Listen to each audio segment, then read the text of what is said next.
Цікава, што дзіцячы беларускі кінематограф існаваў не ад пачатку стварэння Беларусьфільма, бо патрэбны быў час усталявацца і набраць абароты. Выстава падрыхтавана такім чынам, каб зацікавіць як маленькіх наведавальнікаў, так і дарослых. Сярод матэрыялаў, прадстаўленых на экспазіцыі, літаратурныя і рэжысёрскія сцэнары, арыгінальныя каталогі, творчыя характарыстыкі.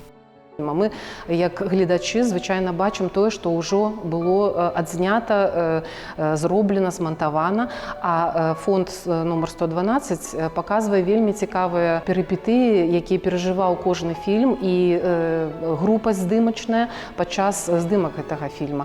Паводле тых дакументаў, якія мы бачым на выставе, можна сказаць, колькі супа было з'едзена ў той ці іншай ролі, як піратэхнікі, якія задзейнічалі хімічныя рэчывы для таго, каб атрымаўся ўзрыў, ці колькі метраў кінастужкі было адзнята на той ці іншы эпізод у фільме. Гэта, для звычайных людзей гэта цікава.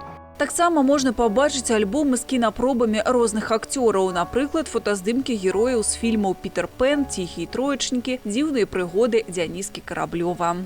Мы постарались собрать интересные документы, которые отражали бы производство фильма от начала и до конца, и какие-то скрытые моменты. Например, у нас есть документы авторов, чьи работы оказались неудачными, и фильмы так и не были сняты. И даже в заседаниях худсовета какие-то объяснительные, почему так случилось.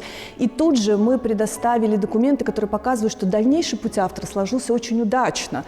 И были и съемки, и фильмы, и награды, и у нас это представлено.